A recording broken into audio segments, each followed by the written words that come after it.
12 men followed Jesus everywhere for 3 years.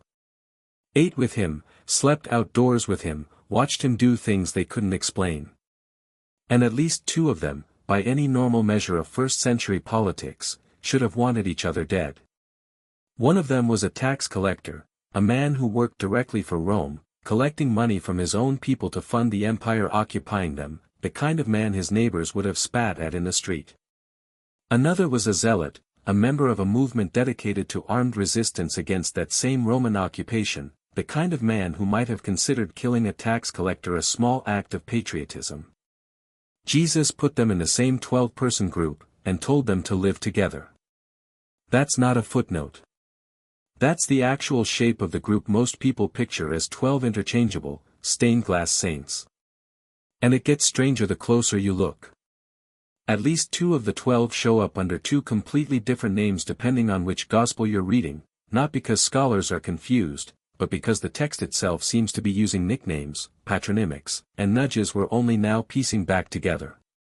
One man's most famous line in the entire Gospel of John is an insult.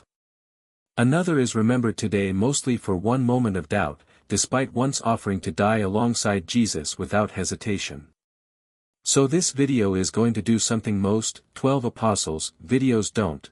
Instead of 12 disconnected biographies ending in 12 different martyrdom stories, we're going to walk through this specific group as what it actually was, a deliberately mismatched collection of fishermen, a tax collector, a revolutionary, a skeptic, and at least one traitor, chosen on purpose, named specifically to represent something bigger than any of them individually. By the end, the question won't just be, who were the 12 apostles? It'll be, why these 12, specifically, and what was Jesus actually building by forcing them together? Start with the inner circle, the men who show up first, and most often, in the Gospels. Simon, later renamed Peter, was a working fisherman on the Sea of Galilee when Jesus called him. He's the most quoted apostle in the Gospels, and also the most inconsistent, the same man who declares, "You are the Messiah, the Son of the living God," in Matthew 16, prompting Jesus to rename him Peter, meaning rock, is the same man who denies even knowing Jesus 3 times in a single night a few chapters later, exactly as Jesus predicted he would. What makes Peter's story land isn't the confession or the denial alone, it's what happens after.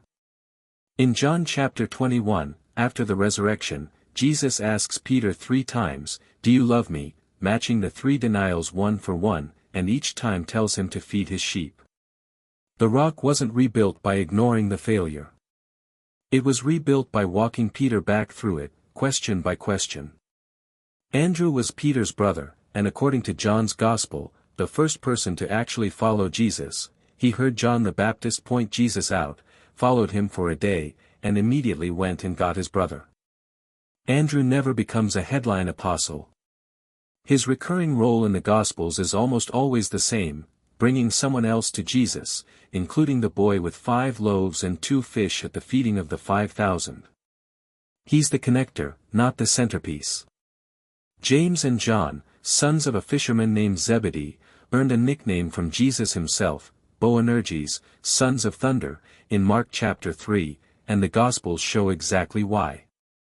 In Luke chapter 9, when a Samaritan village refuses to welcome Jesus, James and John ask if they should call down fire from heaven to destroy it. Jesus rebukes them. Mark's Gospel adds another detail that fits the nickname perfectly. Their own mother, in Matthew's version of the same episode, asks Jesus to seat her 2 sons on his right and left in the coming kingdom, prompting visible frustration from the other 10 apostles. And yet these same 2 hot-tempered, status-seeking brothers become part of Jesus' innermost circle, present at the Transfiguration and in Gethsemane when the other apostles were kept at a distance. James becomes the first apostle martyred, executed by Herod Agrippa in Acts chapter 12. John, by contrast, is traditionally remembered as the only apostle to die of old age, writing a gospel, 3 letters, and the book of Revelation decades later. Philip gets called directly by Jesus in John chapter 1, and immediately goes to find a friend named Nathanael, telling him they've found the one Moses and the prophets wrote about. Nathanael's response is blunt, almost insulting, "Can anything good come from Nazareth?" Philip doesn't argue. He simply says, "Come and see." And when Nathanael actually meets Jesus, and Jesus tells him something about himself no stranger could have known, Nathanael's skepticism flips instantly into one of the highest confessions in the entire Gospel: "Rabbi, you are the Son of God, you are the King of Israel." Here's where the identity puzzle starts.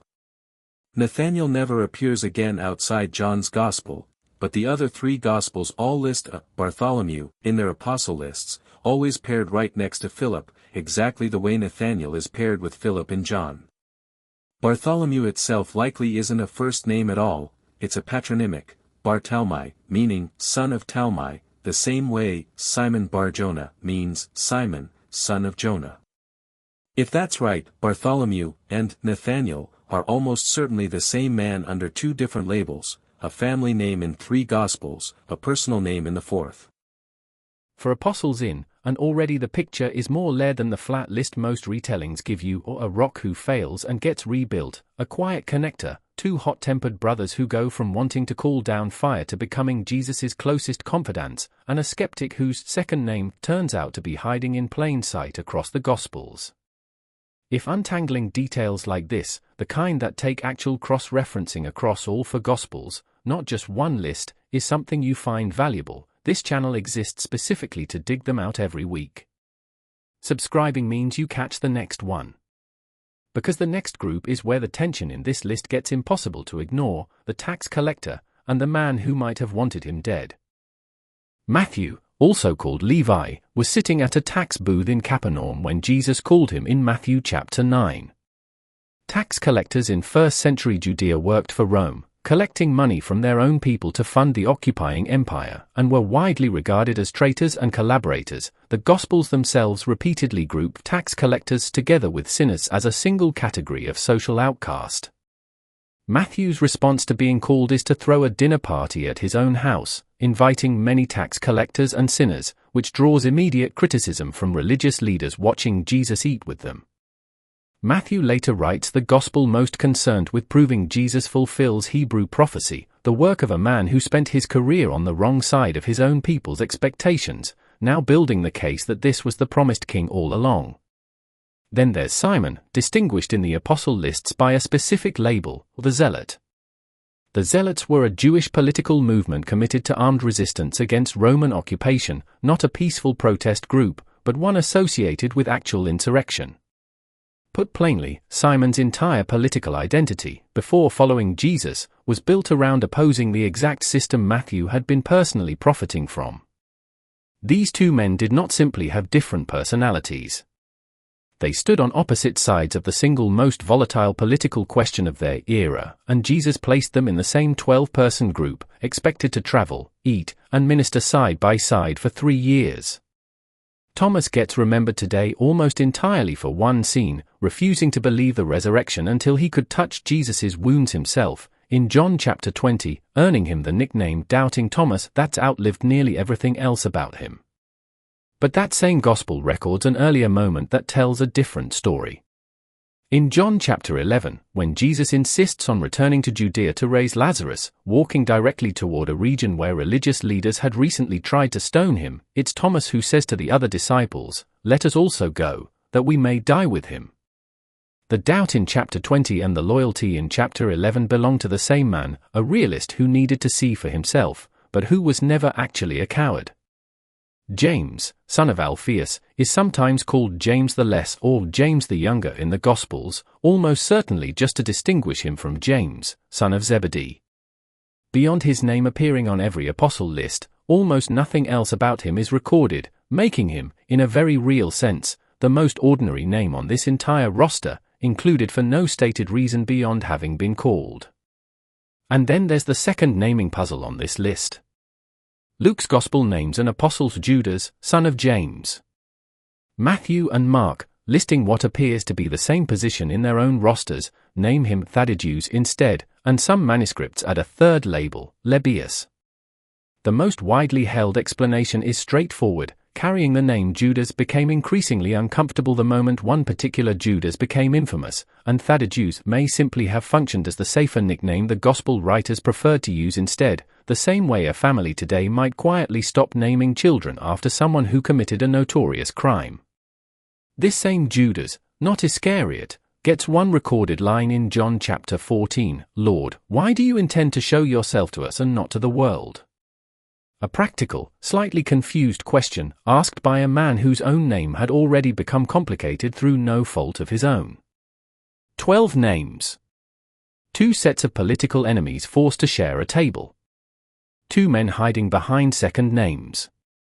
One is still left, and here's the reason this entire group needed a 12th replacement before the story was finished. Judas Iscariot held the group's money. John's Gospel says so directly, and adds an unflattering detail. John chapter 12 states plainly that Judas was a thief who used to help himself from the money bag. Whatever his original motives for following Jesus, by the final week in Jerusalem, Judas goes to the religious leaders and asks what they'll pay him to hand Jesus over. The answer is 30 pieces of silver, a number Matthew's Gospel deliberately connects back to an old prophetic image of a worthless price paid for a shepherd, in Zechariah chapter 11. What Judas actually wanted has been debated for 2,000 years, and it's worth being honest that the Gospels don't spell out a single, tidy motive. Some read his choice as simple greed, pointing back to John's earlier note that he was already skimming from the money bag. Others point to the broader disappointment running through much of first-century Judea. Many expected the Messiah to raise an army and expel Rome by force, not walk toward a Roman execution without resistance, and Judas may have been trying to force Jesus' hand into exactly that kind of confrontation, gambling that Jesus would finally act once cornered. Whatever the reason, Matthew's Gospel records that once Jesus was condemned, Judas was seized with remorse, tried to return the silver, and then took his own life, a devastating final scene for a man who had spent 3 years in the same inner circle as Peter, John, and the rest, close enough to be trusted with the group's own money. Here's where the number 12 itself stops being incidental. Jesus doesn't treat the number as a loose approximation. In Matthew chapter 19 and Luke chapter 22, he tells the apostles directly that they will sit on 12 thrones, judging the 12 tribes of Israel, deliberately tying this specific group, this specific number, to Israel's own ancient tribal structure. 12 tribes, 12 founding sons of Jacob, and now 12 men positioned as something like a new set of founders. When Judas's betrayal removes one of the 12, the group doesn't quietly become 11 and move on. In Acts chapter 1, before the story of the church even properly begins, Peter stands up in front of about 120 believers and insists on filling the vacancy, citing Old Testament precedent for the decision. 2 candidates are proposed, the remaining apostles pray and cast lots between them, and Matthias is added, restoring the number to exactly 12 before Pentecost arrives just verses later. The number wasn't sentimental. It was structural. Israel was being symbolically reconstituted around Jesus, and a broken 12 had to become a whole 12 again before what came next could begin. Which brings the 2 threads of this entire video back together. A tax collector who profited from Rome. A revolutionary sworn to destroy it. A skeptic who once offered to die before he ever doubted. 2 men quietly carrying second names across different Gospels. A treasurer who sold the whole thing out for silver, and a replacement chosen specifically to make the number whole again. This was never a tidy, matched set of 12 interchangeable followers. It was 12 specific, deeply incompatible men, assembled on purpose, sent out to build something that was supposed to outlast every one of the tensions sitting inside it. And by the time you reach the book of Acts, that's exactly what happens. The same room that once held a Roman tax collector and an anti-Roman revolutionary becomes the launching point of a movement that spreads across the entire empire. Both of those men had opposite relationships with, outlasting the very Rome Matthew once worked for and Simon once fought against. If 12 men who had every political reason to despise each other could become the foundation of something that big, the specific list of names stops being the point. The point is what it took to hold men like that together in the first place. So here's the shape underneath the 12 names most retellings just list in order. This wasn't a random sample of first-century men who happened to be available. It was a tax collector and a revolutionary, a doubter who once offered to die and a rock who once denied even knowing Jesus' name, at least two men carrying second identities across different gospels, and one man whose betrayal was serious enough to require the group be rebuilt to 12 before the story could move forward. Chosen specifically. Tied deliberately to Israel's 12 tribes. Sent out together anyway. If the specific mix of people in your own life sometimes feels impossibly mismatched, people you wouldn't have chosen, sitting at the same table for reasons bigger than personal preference, this list suggests that's not necessarily a flaw in the plan. It might be the plan. Which of the 12 surprised you the most, the tax collector next to the revolutionary, the two men hiding under second names, or the one who had to be replaced? Tell me in the comments. And if untangling connections like this across all four Gospels at once is something you'd like more of, subscribe for the next one. Thanks for watching.